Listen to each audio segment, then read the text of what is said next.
Ang title ng session ko sa inyo ay Enjoy the Journey. Ang mga Israelita ay nasa Egypt. For 430 years, sila ay dumami ng dumami doon. Pero dumating ang time, inaapi na sila ng mga Egyptians at ginawa silang mga alipid. Kaya dumating na ang time, ililigtas na sila ng Diyos. Sinabi ng Diyos kay Moses, Exodus 6, verse 7, "Kay aking aariing aking bayan, at ako'y magiging Diyos ninyo, at inyong malalaman na ako'y Panginoon ninyong Diyos, na nagpalaya sa inyo sa pagpapahirap ng mga Ehipsyo." Please understand, sa mga panahong ito, hindi pa nakikilala ang Diyos the way we know Him. Kokonti pang knowledge about God. Nagpapakilala pa ang Diyos. Noong mga panahong yon, ang dami mga Diyos-Diyosan. Hindi malaman ng mga tao kung sino bang tunay na Diyos. Kaya pumili ang Diyos ng isang bayan na kung saan ay doon niya ihahayag ang kanyang pagiging Diyos. At sa pamamagitan ng bayan ngayon, ang pangalan ng Israel, doon naman dadalo yung kaligtasan ng lahat ng tao sa buong mundo. That's the plan. So tayo nasa time na nagpapakilala ang Diyos. Ang purpose ni Lord sa pagpapalaya sa Israelita ay upang makilala siya. Pinangakuan sila ng Diyos na bibigyan ng sariling lupa. And it's called the Promised Land. At ito ang definition ng land. Exodus 3 verse 8. "A good and spacious land, a land flowing with milk and honey." Basta merong milk, ang ibig sabihin, merong baka, merong kambing, may tupa. Kung may baka, kambing at tupa, ibig sabihin, merong damo. So itong lupang ibibigay na ito ay arable land. Ito yung magandang lupa. Sa lugar ng isang disyerto na lahat ay buhangin, pag sinabing land flowing with milk, ibig sabihin niyan ay napakagandang lupa ito. And honey, bakit may honey? Kasi may bubuyog. Kaya may bubuyog, kasi may mga halamang namumulaklak. Maganda ang lugar na ito. Ano pang definition nito? Deuteronomy 6, verse 10 and 11. "A land with large flourishing cities you did not build." Wow! Nag-i-exist na yung syudad. Flourishing, may kalye, merong daanan ng mga tubig, houses filled with all kinds of good things you did not provide. May mga bahay na. Yung pangako ng Diyos na lugar sa mga Israelita, may mga bahay na. Hindi na sila gagawa ng bahay. At hindi ito basta bahay. Bahay na puno na ng mga appliances. Wells you did not dig. Itong lugar na ito ay may mga balunan na kung saan pagkukuhanan ng tubig. Sa disyerto, nagkakaroon ng habitation basta may tubig. And vineyards and olive groves you did not plant. Wow, hindi po basta palaki ng ubasan at ng mga trees dito sa desert, pero ang ibibigay ng Diyos sa kanila, meron na. It's called the Promised Land. It's in Canaan. Kindly say, Promised Land. The Promised Land is just 11 days travel from Egypt. 11 araw lang na maglalakad. Simula Egypt hanggang sa Canaan. Pero alam ba ninyo, it took them 40 years. 4 na taong nag-travel ang mga Israelita papunta sa Promised Land. Sa habang yon, ano kaya nangyari? Sa habang yon, how can they endure that long travel? 40 years. So pag-uusapan natin dito, how can we enjoy the journey? How can we enjoy the journey? Okay? Simulan natin. Know that, number 1, the purpose of the journey is to know Him. The purpose of the journey is to know Him. The purpose is not just to go to Promised Land. The purpose is to know Him. Ang Diyos ay nagpapakilala. Why? Because God wants to be known. Gusto ng Diyos na makilala natin siya. Jeremiah 9:23 and 24. This is what the Lord says. Let not the wise boast of their wisdom, or the strong boast of their strength, or the rich boast of their riches. Verse 24, but let the one who boast about this. Kung meron kayong pagmamalaki, huwag mo daw pagmamalaki ang iyong lakas, ang iyong talino, ang iyong kayamanan.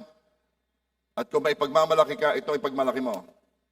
That they have the understanding to know me, na nakikilala nila ang Diyos.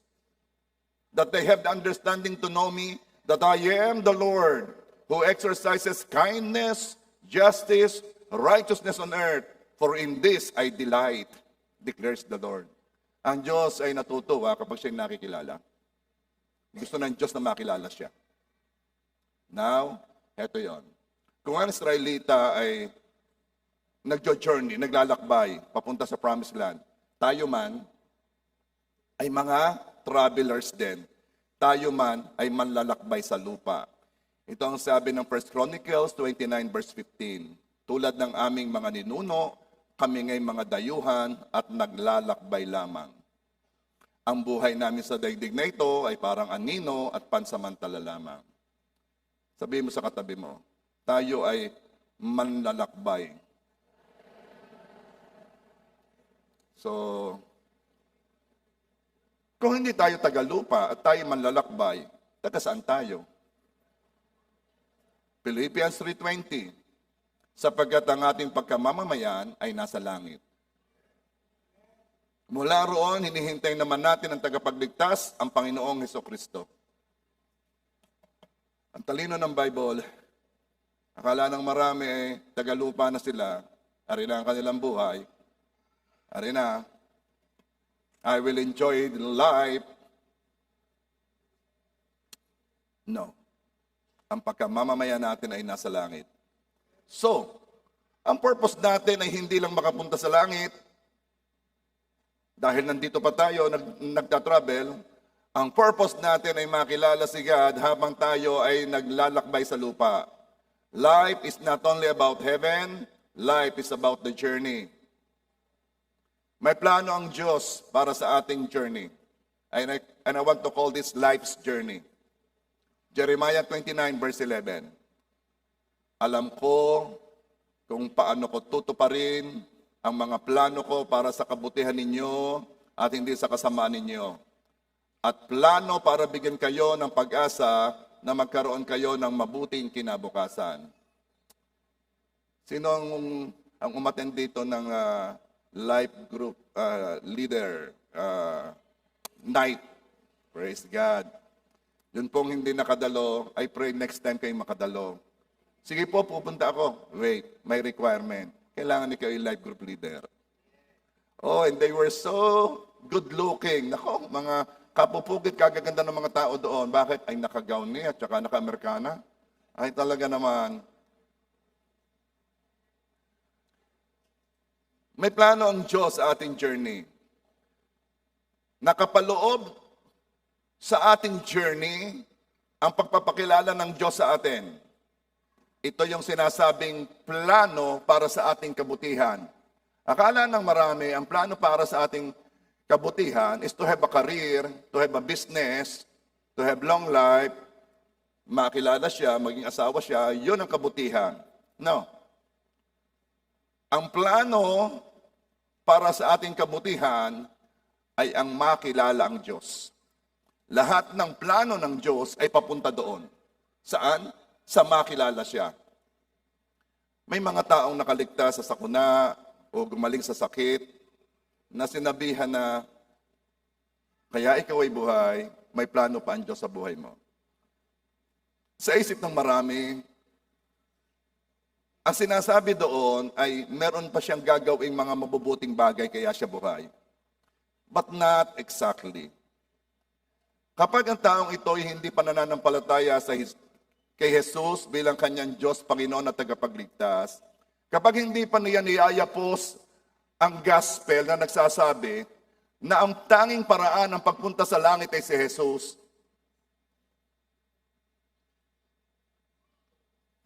ang plano pa lang ng Diyos sa kanya ay makilala si Jesus at maligtas siya. Yun pa lang ang plano. Pero kapag ang taong ito naman ay kilala ng Diyos at tinanggap ng Panginoong Jesus na kanyang Diyos, Panginoon at tagapagligtas, Ang plano ng Diyos sa kanya ay mas makilala pa niya ang Diyos at makamukha niya. So wag tayong malilito sa my plans for you is not to harm you. My plans for you is to give you a hope in the future. Yes, things will happen. Magagandang bagay.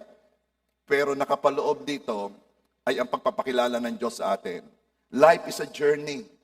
At sa journey na yon, katulad ng mga Israelita na naglalakad papunta sa Promised Land, nakikilala natin ang Diyos. The plan is not just for the destination. The plan is to know Him while in the journey. Dito sa ating paglalakbay na ito sa lupa, dito nagpapakilala ang Diyos. Concentrated ang Israelita sa pagpunta sa Promised Land, hindi na napansin na may nangyayaring mahalaga at maganda sa kanilang journey. Naiinis na lang sila kasi ang tagal-tagal na. Pero hindi nila alam, yung tagal na iyon, may ginagawa si Lord. Nagpapakilala si Lord sa kanila. Simula pa lang ng journey, sasabihin pa lang ni Moses sa Israelita na ililigtas na sila ng Diyos, ay nagpakilala na ang Diyos. Exodus 3 verse 13. Ngunit sinabi ni Moises sa Diyos, pagdating ko sa mga anak ni Israel at sasabihin ko sa kanila, sinugo ako sa inyo ng Diyos ng inyong mga ninuno. At sasabihin nila sa akin, ano ang kanyang pangalan? Ano sasabihin ko sa kanila? Just put yourself in the situation, Hindi kilala ng mga tao ang Diyos. At narito si Moses, sinabihan ng Diyos, Moses, panahon na, iligtas mo ng mga Israelita, 400 years na silang alipin doon, pinapahirapan sila, sabihin mo, sila idadalhin ko sa lupang pangako. At sabi ni Moses, ano sasabihin ko kung sino nagsugo sa akin? I need an authority. I need a name. Ang hirap yung, ay sinong may sabi? Oy, tayo daw ay kakain sa KFC. Ay sinong may sabi? Dahil kung ang nagsabi ay hindi otoridad, ay ikaw na lamang at baka mapasubo ako diyan. Sinong may sabi? Alam mo, ang sagot ng Diyos, Exodus 3:14. Sinabi ng Diyos kay Moises, ako ay ang ako nga. I am the I am. At kanyang sinabi, ganito ang sasabihin mo sa mga anak ni Israel, sinugo ako sa inyo ni ako nga. Kahirap naman na rin. Anong pangalan? I am. Ako nga.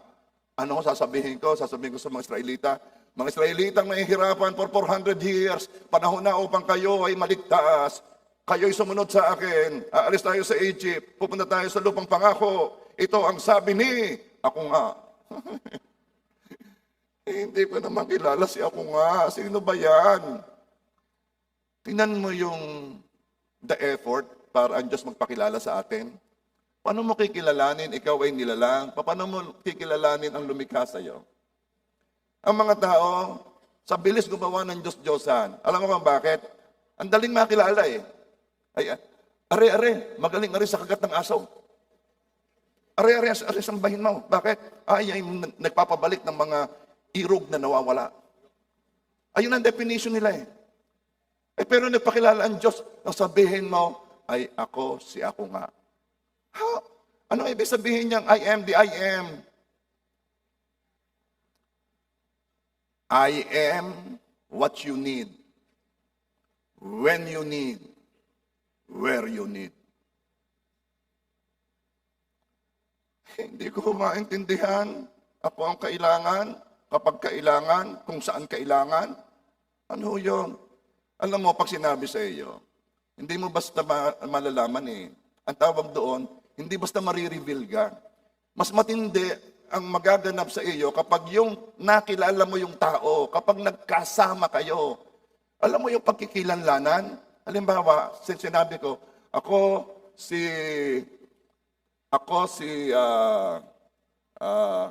Puroy. Ako si Puroy. First time kayo nagkakilala. Anong alam mo kay Puroy? Puroy. Lakas kumita yan sa real estate.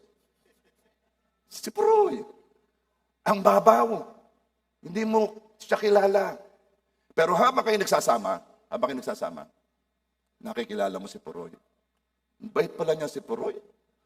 Matulungin pala yan. Naman si Puroy, dami pala niyang kilala.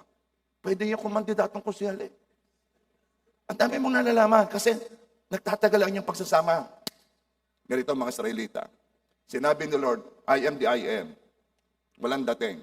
Pero habang sila'y nasa journey, naalaman nilang ibig sabihin ng I am. I am your water when you need it, where you need it.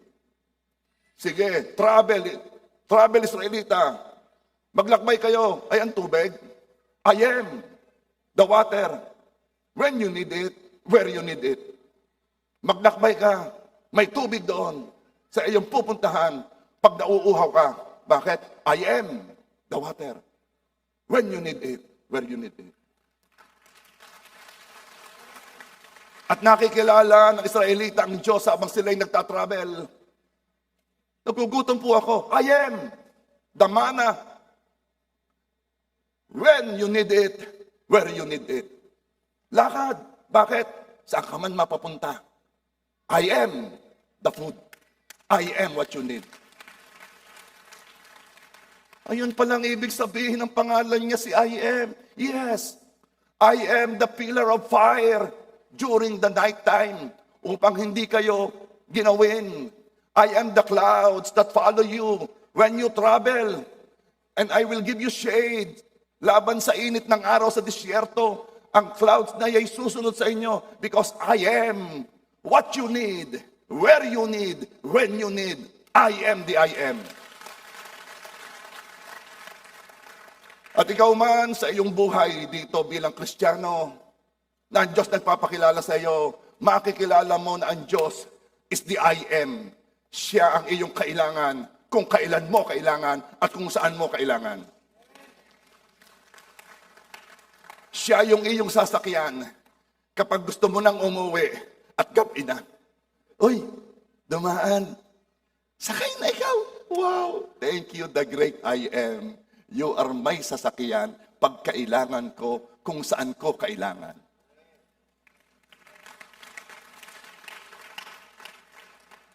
Pumunta ka sa mall, ang pera mo'y pamasahe lang.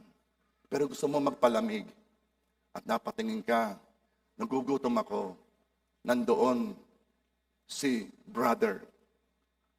Parinig ka, Lord, thank you for being the I am. You are the I am. When I need the food, where I need the food, you are the I am. Ang Diyos ay magpapakilala sa iyo bilang siyang taga-provide ng pangangailangan mo kung saan ka man nandoon. Anong kailangan mo?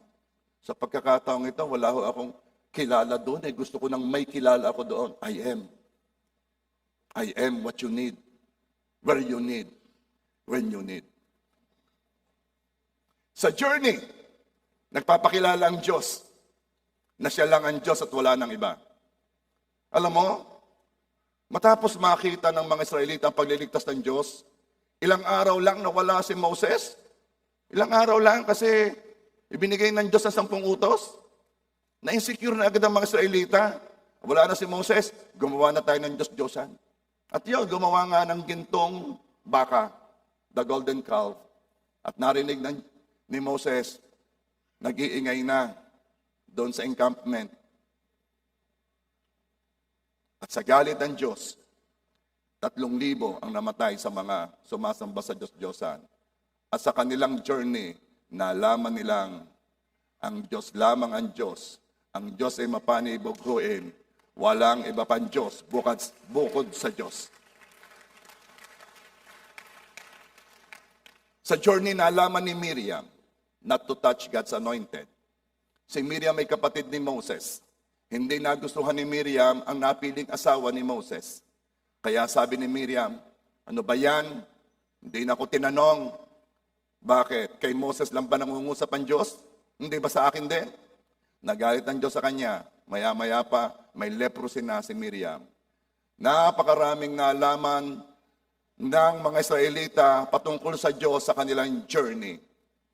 Now, pupunta tayo dito. Now that you know that our life's journey, nagpapakilala ang Diyos, na it's not just about going to heaven, but how we travel here.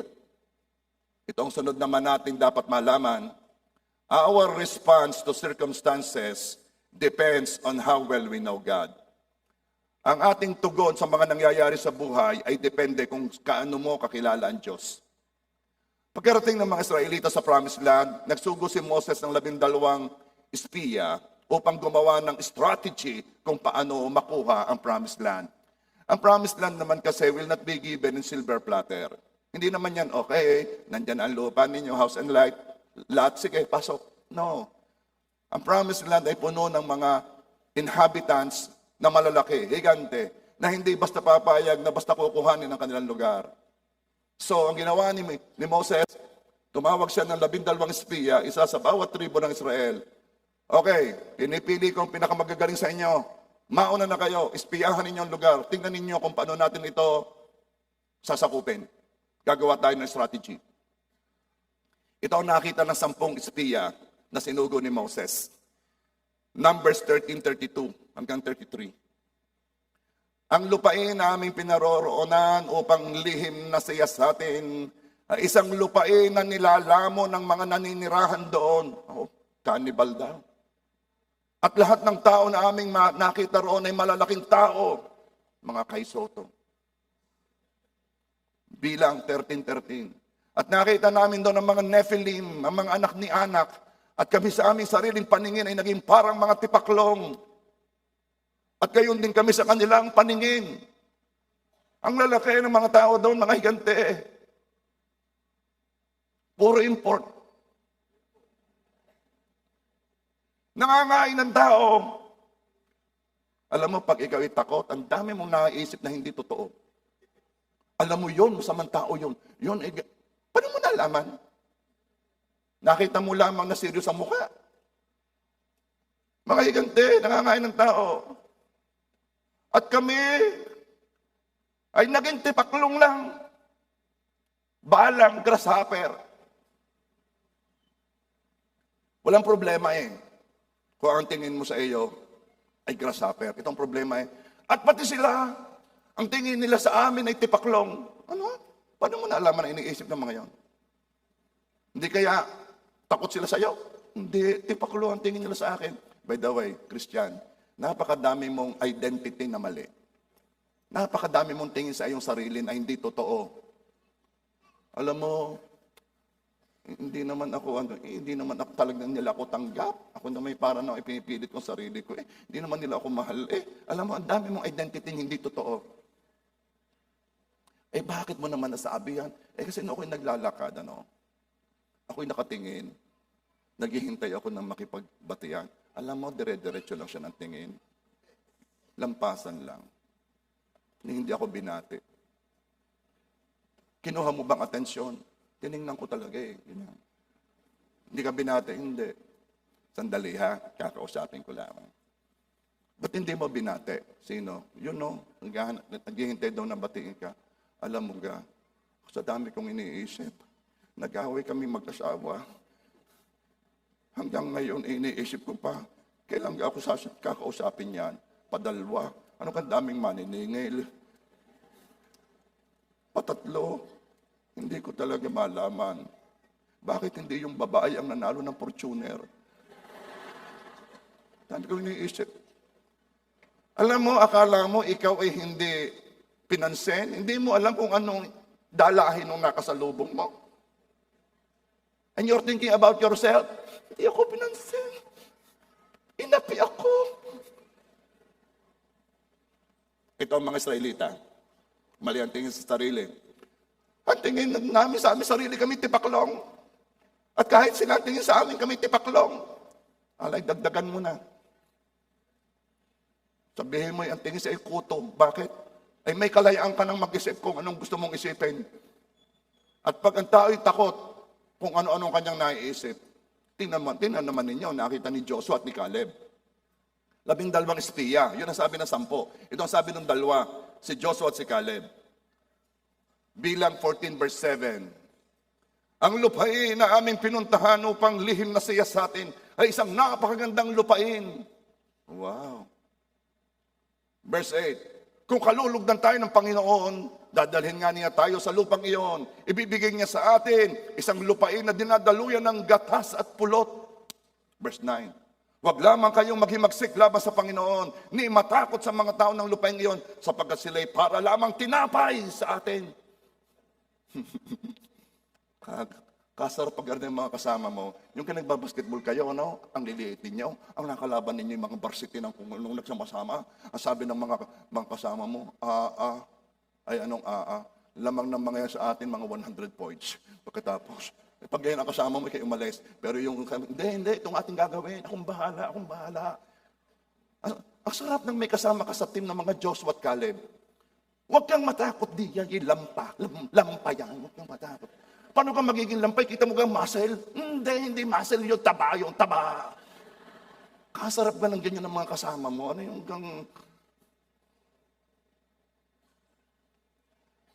sila'y parang tinapay lang sa atin. Pagkakatindi ni Joshua. Yung makikita ang kalaban, ay maring. Para siyang maring. Anong maring? Hindi mo alam ito yun. Yun ang tinapay namin nung nasawsaw sa kape. Ang kanyang kaligay inalis sa kanila. Walang mag-iingat sa mga yan. At ang Panginoon ay kasama natin. Huwag kayong matatakot sa kanila. Now, this is the question. Bakit pareho ang tinitingnan pero iba ang nakita? Pareho naman ang tiningnan eh. Bakit iba ang nakita nila? Alam naman yung the proverbial glass of water, ano? Yung baso na may tubig na ang laman ni kalahati. Pag tinanong mo, ang pessimist, ang sasabihin niya ay half empty.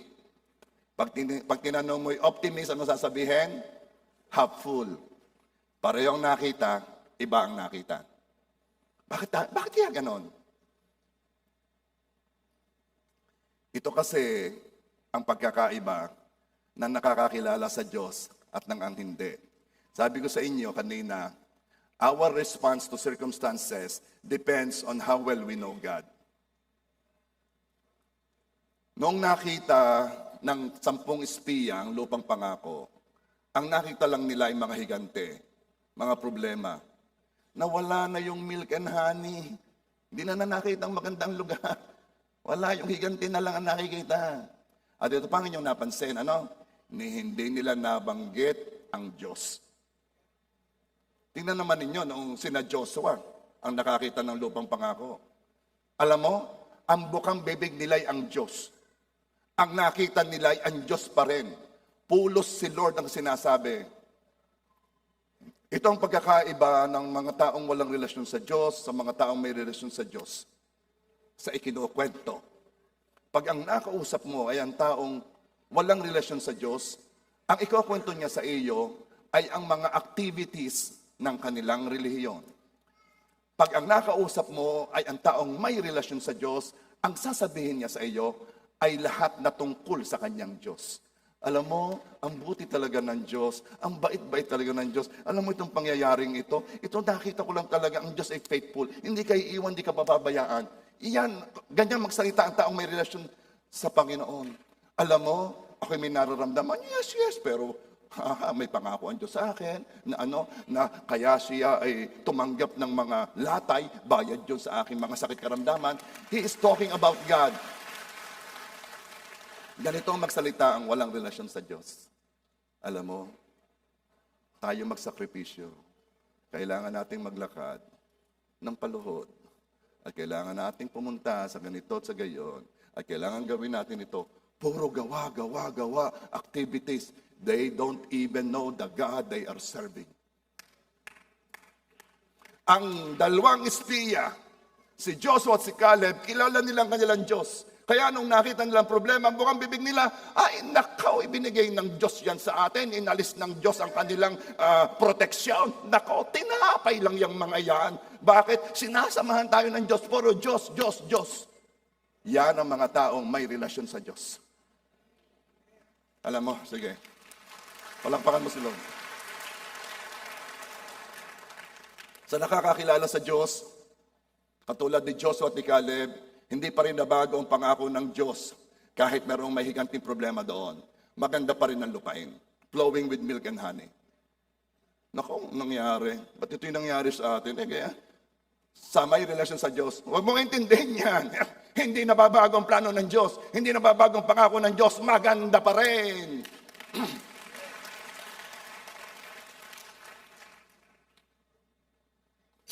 Nako, ang aking asawa, tingin ko'y may iba. Bakit mo naman nasabi? Ay pagkakagising may ka-text. Nakain may ka-text. Aalis na may ka-text. Hindi naman ako. Higanting problema. Alam mong may relasyon sa Diyos? Kilala ko ang Diyos ko. Nangako ang Diyos sa akin na ang pinagsama niya walang pwedeng maghiwalay. Bago pa mangyari yan, nandoon na si Lord. Akala ba na yan, makakalayo siya? Hindi. Bakit? Binigay siya ni Lord sa akin. Kaya ako'y kulamang. Tara magkape. Ang mga nakakakilala sa Diyos, cool na cool, sa harap ng higanting problema. At ito naman ang mga, sige, palakpakan mo muna si Lord. At ito naman po ang mga taong walang relasyon sa Diyos. Bakit? Hindi na niya naaalala ang pangako niya sa akin nung kami kinasal.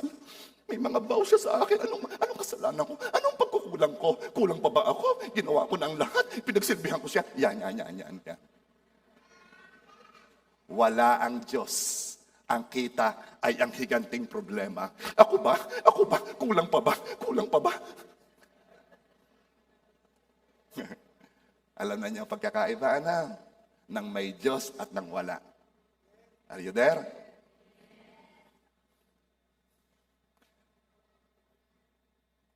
Hindi mababago ng anumang sitwasyon ang paraan.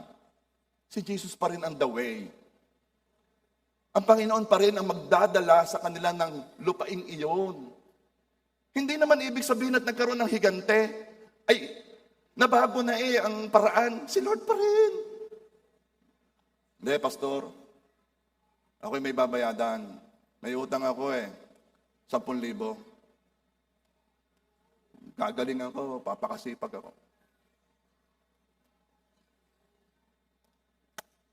Pastor, may utang ako, 50,000.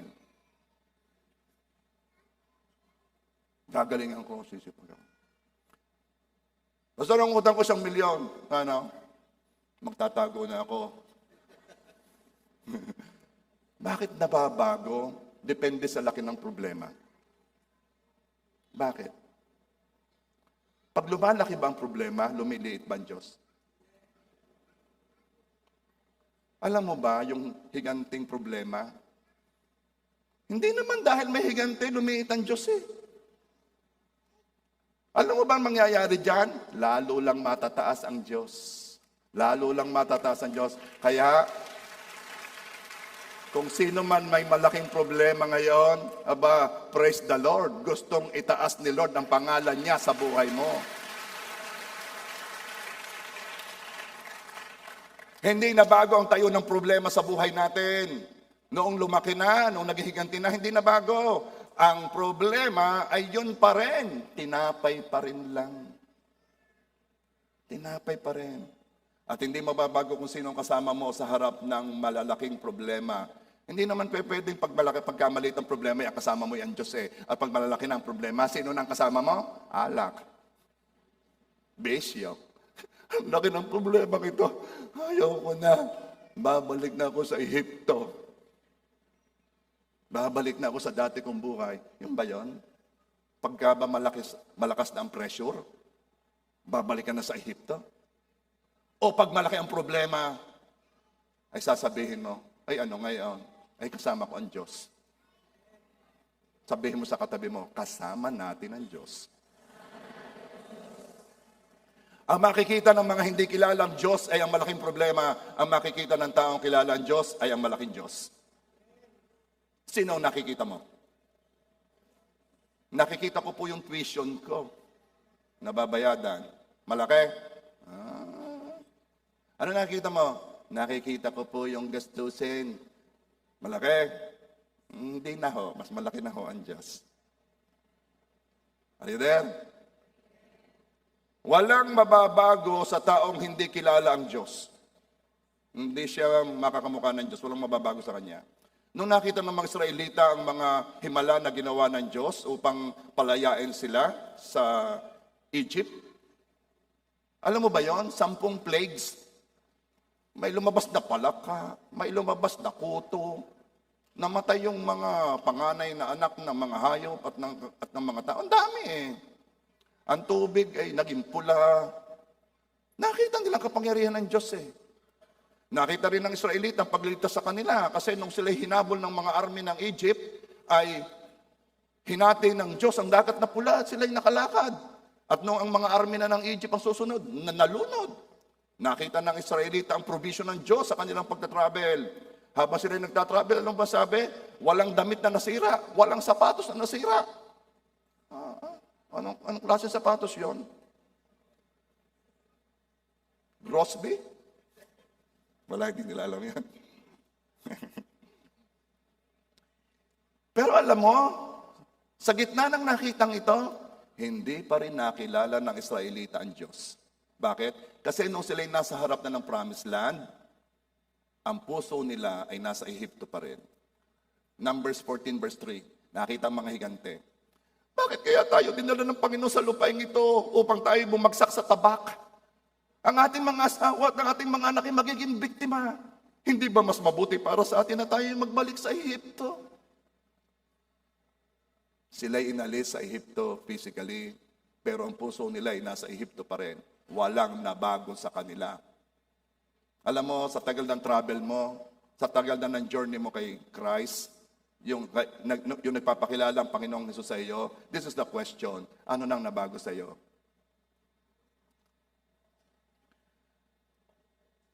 Tuwing may problema, anong ginagawa mo? Tuwing nai-stress, anong ginagawa mo? Balik sa Egypt? Balik sa bisyo? Pag hindi kilala, walang mababago. So, let's go to number 3. Know this. It is not just how long you live, but how much you know Him in your journey. Sa iyong pagtatravel, hindi yung patagalan. Yan ay kung gaano mo kakilala, kung gaano mo nakilala ang Diyos. Huwag mo sukatin ang iyong buhay dito sa lupa kung gaano katagal kang nanirahan dito. Sukatin mo kung gaano mo nakilala ang Diyos. It is not how long you live, but how much you know of Him in your journey. Gaano ba katagal ang journey natin dito sa lupa? Okay, let's talk about this. Psalms 90 verse 10. 70 years are given to us. Some even live to 80. But even the best years are filled with pain and trouble, so they disappear and we fly away. 70 years ang binigay. Ang iba naman, 80. Tinignan ko ito eh. Ginugol ko, ano ba ang life expectancy ng mga Pinoy? Nakita ko, 72 years. Average, ha? Pinagsama-sama yung lifespan ng Pilipino, 72 years. Yung mga taga Hong Kong, taga Macau, 84 years. Siguro nakakatulong ang pansit. Pampahaba ng buhay, ano? Hong Kong, Macau eh. Pero, ganun din sa Japan. 84 years din. Ay, ramen. Baka ramen. Pero pinag-aralan ko, ganun din sa Italy. 84 years. Pasta. Lahat ng mahaba. Kaya kailangan baguhin natin ang ating pagkain, mga Pilipino. Yung kanin, gawin natin suman.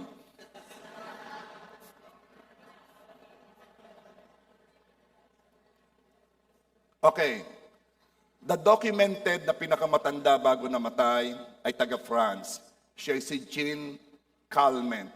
Alam mo kung ilang taon siyang nabuhay? Hula. Tama, 122 years. 122 years. Palagay ko, pag yan nandito, yan ang presidente ng senior citizen. Ang sumunod ay si Kane Tanaka of Japan. 119 years.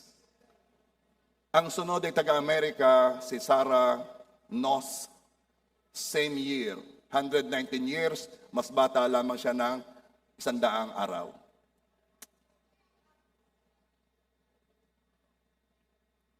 Pastor, gusto ko rin po yun. Ang alin, yung 120 years. Ba, ay tunay na lahat ng kabalaybay mo'y wala na. Ay tunay. Tunay na pag nag-reunion kayo, ikaw na ang organizer, ikaw pang member.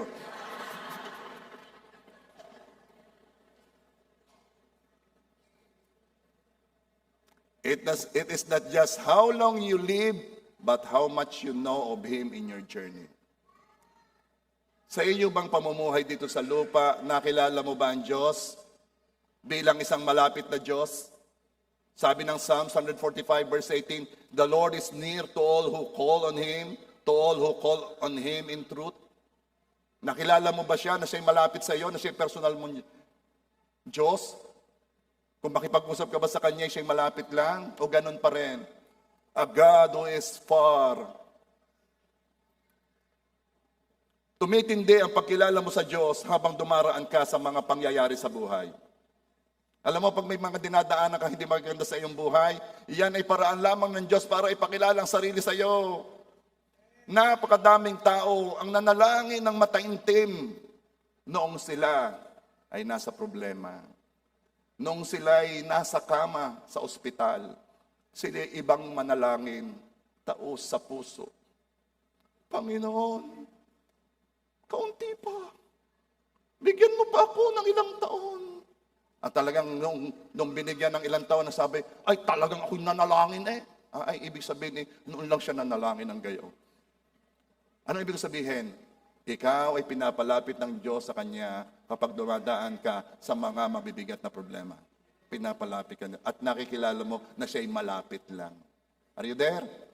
Kaya kung ikaw'y nandito, meron kang mabigat na problema, alam mo nang ibig sabihin, gusto ni Lord magpakilala sa iyo ng malapitan. Nakilala mo ba ang Diyos bilang Diyos na nandoon lalo na at ikaw ay down? Psalms 34 verse 18, the Lord is near to the brokenhearted and saves the crushed in spirit. If you are brokenhearted, kung ikaw ay talagang down na down, depressed na depressed, lungkot na lungkot, alam mo ba na ang Diyos ay napakalapit sa iyo at that very moment? Hindi ko nararamdaman eh. Okay, kasi nararamdaman mo yung sarili mo eh. Pero I'm telling you, the Lord is near to the brokenhearted. Nakilala mo ba ang Diyos bilang Diyos na napakabuti sa iyo? Psalms 23 verse 6, surely goodness and mercy shall follow me all the days of my life, and I will dwell in the house of the Lord forever. Nakilala mo ba ang Diyos bilang Diyos na ang kabutihan ay laging sumusunod sa iyo, saan ka man pupunta? God's mercy and goodness will follow me. Baguhin nga ninyo inyong mga salita, ano? Huwag niyo sabihin lagi ng, ay, ano ka namang, yung araw na aray, talaga namang ano eh. Hindi ba, hindi. Yung negative, baguhin ninyo. No. In every day of my life, goodness and mercy follow me wherever I go. Saan man ako pumunta, kasunod ko ang kabutihan ng Diyos. Kasunod ko ang awa ng Diyos. Laging nandoon. Ang tindi, ano? Pag laging ang nararanasan mo'y kabutihan ng Diyos. Bakit? Kasi reveal sa iyo na saan ka man pupunta, ang kabutihan ng Diyos sumusunod sa iyo. Oh, I pray. Dito sa iyong journey, sa iyong buhay, makakilala mo ang Diyos. You will enjoy ang bawat pagpapakilala ni Lord sa iyo. Kanya-kanya yan eh. Alam ko ang Diyos nagpapakilala sa iyo in ways na para sa iyo. Pero ito, pagpapakilala ng Diyos sa akin, para sa akin. Personal nga eh, ang Diyos ay personal. Ito'y buhay na buhay sa akin kasi I really love this. Na tuwing makikita ko yung bagay na iyon, ako'y natutuwa kay Lord. Ano yun, Pastor? Ito yun eh. Long time ago, ako'y malayo pa sa Panginoon, inaasahan ko ang loto sa Amerika. Inaasahan ko yan. Hindi ako nagsusugal as diversion. Sabi nila, diversion lang. Hindi. Source ko yan. Inaasahan ko yan. Kaya pagkabili ko, nandyan ang pag-asa ko. Okay. Nagpakilala ang Diyos sa akin. God revealed Himself as the source. Siya ang pagbubuhatan ng lahat na kailangan ko. Nag-reveal siya sa akin at dinala niya ako sa aking life's journey na wala na akong pwedeng asahan kundi siya lang. At ako ay nagpasya, Lord, sige, I will decide. A quality decision. Aasin ko lahat yung mga inaasahan kong hindi ayon sa iyo. Aasin ko ito lahat. Ako'y sa iyo lang magtitiwala. At I'm telling you, at that time ako'y umiiyak because ang tindi ng pagpapakilala sa Lord. Ako'y kumikilos ayon sa pagkilala ko kay Lord. At that time, napakahirap noon para sa akin. Kasi yung mga bagay na yay, Diyos-Diyosan ko, inaasahan ko. Pero hindi. Nagpakilala si Lord, I am your source. For me, it's a big thing. Kasi yun ang pinanggalingan ko. Maaring kayo, ibang pinanggalingan nyo. Iba yung inyong mga stronghold. Pero yun ang pinanggalingan ko. Kaya nung ako'y lumaya, every time na dumadaan ako sa mga betting station, ako'y nagpapasalamat kay Lord. Ako'y ngumingiti. Bakit? Kasi reveal na reveal sa akin kung sino ang Diyos ko. Reveal na reveal sa akin ang source ko. And your choice is your way of worshiping your God. Your choice is your way of telling God, you are my God. You alone is my God. Or are my God. Now, let's continue. Dito, medyo na ito. Iba't iba ang ating level ng paglakad sa buhay o ng ating travel. Merong matagal nang nakilala ang Diyos. Sino dito na ikaw ay 20 years nang kilala mo ang Panginoong Jesus? 20 years ka ng Christian. Taas ang kamay. 20 years. Okay? 20 years. Sino dito ang 10 years? Sino dito hindi pa? Okay. Doon sa matagal na sa kanilang journey kay God, kayo mga nagtaas ng kamay na 20 years, what advice will you give those people na nagsisimula pa lamang sa kanilang life's journey? Anong advice ang ibibigay mo? Ay, ako, pastor, marami ako ibibigay. Oh, yes, I know. Pero ako, itong ibibigay ko. Choose not to worry. Sa aking dinaanan, sa aking life's journey, itong natutunan ko. Piliin mong wag maging balisa, piliin mong wag mag-worry. Sa lahat ng mga difficult na pangyayari sa buhay mo, na nai-insecure ka kasi hindi mo alam ang mangyayari, choose not to worry, choose not to fear, because in the end, what God promised will happen. You are hearing an advice from people who have walked longer than you. Marami ng dinaanan. Maraming karanasan sa Panginoon. Kung ikay nagsisimula pa lamang sa iyong life's journey with God, pagpapakilala ng Diyos sa iyo, ito na yung advice. Ito may narinig mo na. Isaiah 3 verse 10. Tell the righteous, kahit ikaw ay matagal ng Christian, babago ka pa lang, tell the righteous, it will be well with them. Sabihin sa inyo, magiging maayos din yan. Nag-aalala ka, it will be well. Ang dami kong dinaanan na pwede akong mag-alala. And now, I'm already, at the age na 40 years, di ba?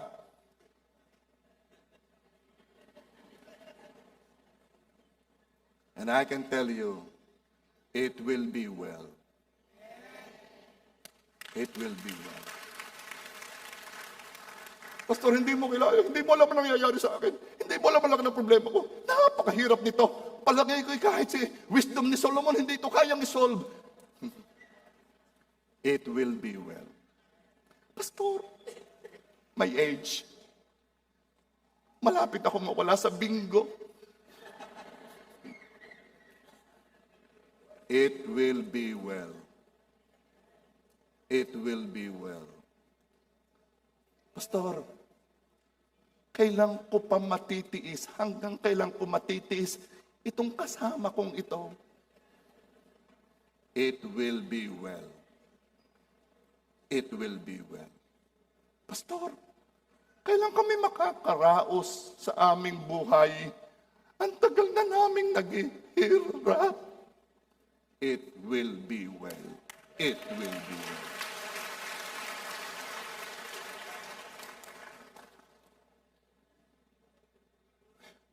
Hindi ko na alam ang gagawin ko. Hindi ko na alam. May mga matching ano pa yun eh. Ha? Ito ang sagot. Alam mo ang gagawin mo. Dalawa lang yan. You can worry or you can trust. Matthew 6:27, can any one of you by worrying add a single hour to your life? Hindi rin naman humaba ang buhay mo eh. Stop worrying. Choose. Bakit ka ba nagwo-worry? Kasi, pag ito nangyari, then ito pwedeng mangyari. Pag ito nangyari, then ito yung mangyayari. Aba, ay naging Diyos ka na pala.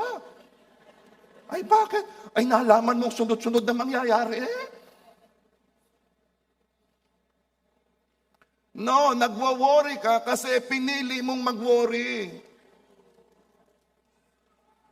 Your will is the precious gift that God has given you. Choose well. Choose well. Piliin mong mag-worry. Pastor, hindi ko alam. Ito kayang asawa ko'y tapat na sa akin.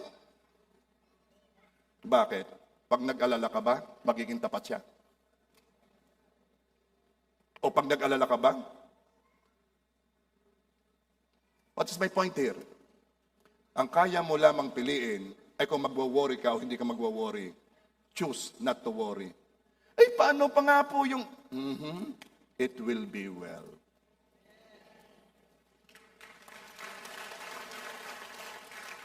Sa mga nauna nang naglakad sa kanilang life's journey, marami-rami ng karanasan sa Panginoon.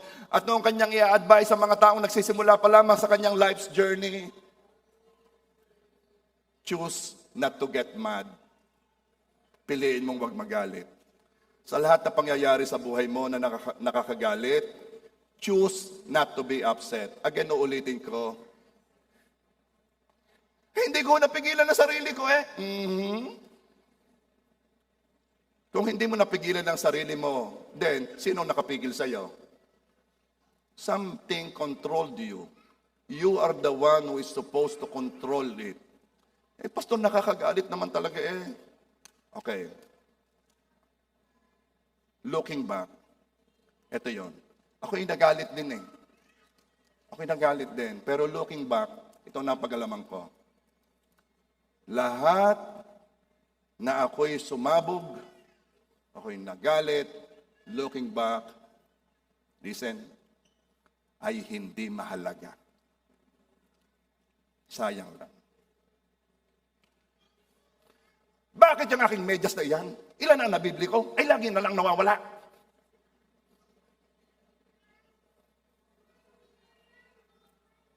Nasaan yung aking bag? Narito lamang eh. Sumusobra na kayo. Ikaw aso ka, para-hara ka.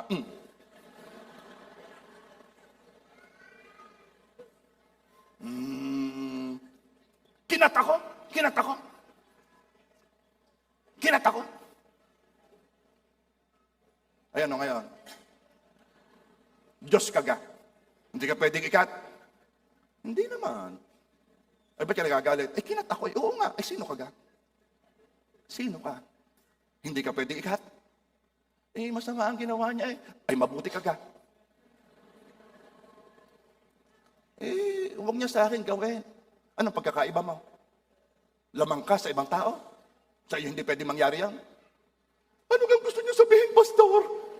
Ito ang gusto kong sabihin. Lahat na kinagalitan mo ay hindi mahalaga. Hindi mahalaga. Napakadaming kaso ang sanay na iwasan kung hindi nagalit. Tinatapon mo ang basura din sa amin eh. Hindi maningil ka. 10 pesos, bawat sako. Ano ibig sabihin? There are ways to do it without being angry. Believe me. Advice, choose not to be upset. Pinipili yan. At yung iyong karapatang mamili ang bagay na iningatan ng Diyos sa iyo na hindi niya gagalawin. Ikaw pa rin ang may karapatan kung ano ang iyong pipiliin. Are you there? And lastly, by the way, talagang may mga nangyayari sa buhay na ito na nakakagalit. Things happen. Things beyond your control. Things you can't do anything about. But your response to those things are the only thing that is under your control. Think eternity. Anything na hindi pangwalang hanggan ay hindi mahalaga. Lahat na walang dating sa walang hanggan ay hindi mahalaga. Pag yan pumasok na sa ating isip, hindi ka magagalit. Ay, niyapakan ako eh. Ayaw naman tumingin sa dinadaanan eh. Arigay may dating sa langit, yung nangyari ngayon. Bakit? Yang tatak na yung pagkayapak sa iyo ay dala hanggang langit. Ano ibig ko sabihin? Ang kailangang madala mo sa langit yung karakter na, ay, naku sorry, it's okay. Alam ko naman hindi mo nakita ang iyong dinaraanan, it's okay. Yun ang dala mo sa langit, yung karakter na yon. Are you there? Anything na hindi mahalaga, anything na walang dating sa walang hanggan ay hindi mahalaga. In closing, meron pa, pero i-close ko na. Enjoy the journey. Enjoy the journey. Enjoy the journey.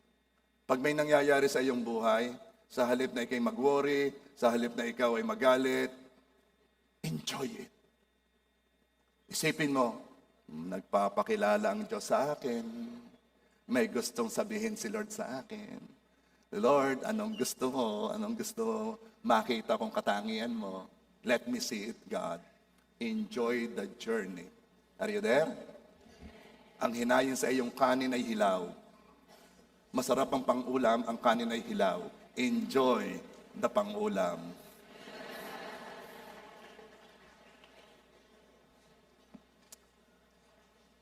Sabihin mo sa katabi mo, simula sa araw na ito, ano mang mangyari sa buhay ko, ay alam ko na hinayaan ng Diyos upang mas makilala ko pa siya. Kaya naman, i-enjoy ko ang buhay na binigay ng Diyos sa akin. I-enjoy ko na makilala siya sapagkat yan ang kahulugan ng aking buhay. Let's all stand up, please. Come on.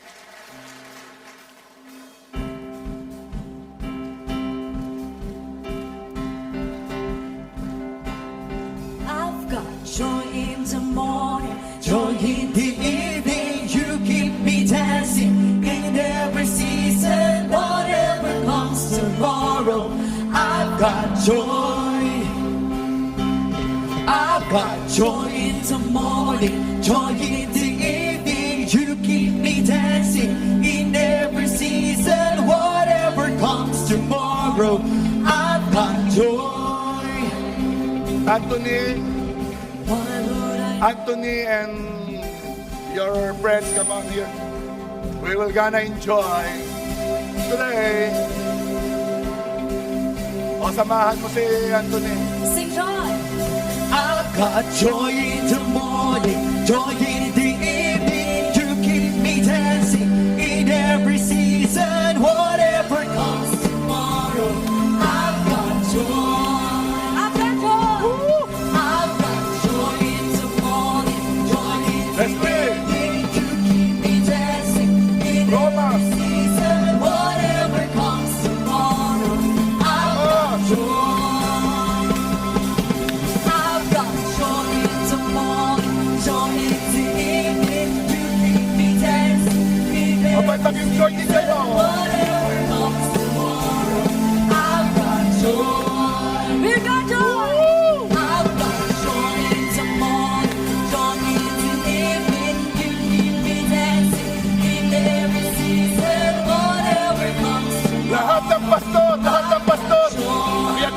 lang, Pastor.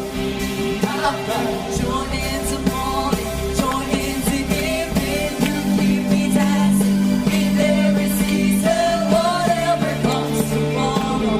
I've got joy, joy, joy. Down in my heart, I've got joy, joy, joy. Down in my heart, I've got joy, joy, joy. Down in my heart, I've got joy, joy, joy. Down in my heart, I've got joy, joy, joy. Down in my heart, I've got joy, joy, joy. Down in my heart, hallelujah. I've got joy in the morning, joy in the evening. You keep me dancing in every season, whatever comes tomorrow. I've got joy, joy in the sunshine. Mayor, come on. I've got joy in the sunshine, joy in the rain. You keep me Sayawan na to. I've got the shame, whatever comes tomorrow. I've got joy. I've got joy in the morning, joy in the evening. You keep me dancing in every season, whatever comes tomorrow. I've got joy. Sunshine. I've got joy in the sunshine, joy in the rain. You keep me dancing. I've got no shame, whatever comes tomorrow. I've got joy, joy, joy. Down in my heart, I've got joy, joy, joy. Down in my heart, I've got joy, joy, joy. Down in my heart, hallelujah. I've got joy, joy, joy. Down in my heart, I've got joy, joy, joy. Down in my heart, I've got joy, joy, joy. Down in my heart, hallelujah. I've got joy in the morning, joy in the evening. You keep me dancing in every season, whatever comes tomorrow. I've got joy. I've got joy in the sunshine, joy in the rain. You keep me dancing. I've got no shame, whatever comes tomorrow. I've got joy. You got joy. I've got joy in the morning, joy in the evening. You keep me dancing in every season, whatever comes tomorrow. I've got joy, joy, joy. Down in my heart, I've got joy, joy, joy. Down in my heart, I've got joy, joy, joy. Down in my heart, hallelujah. I've got joy, joy, joy. Down in my heart, I've got joy, joy, joy. Down in my heart, I've got joy, joy, joy. Down in my heart, hallelujah. I've got joy, joy, joy. Down in my heart, I've got joy, joy, joy. Down in my heart, I've got joy, joy, joy. Down in my heart, hallelujah. I've got joy in the morning, joy in the evening. You keep me dancing in every season, whatever comes tomorrow. I've got joy. I've got joy in the sunshine, joy in the rain. You keep me dancing. I've got no shame, whatever comes tomorrow. I've got joy. I've got joy in the morning, joy in the evening. You keep me dancing in every season, whatever comes tomorrow. I've got joy. I've got joy in the sunshine, joy in the rain. You keep me dancing. I've got the shame, whatever comes tomorrow. I've got joy, joy, joy. Down in my heart, I've got joy, joy, joy. Down in my heart, I've got joy.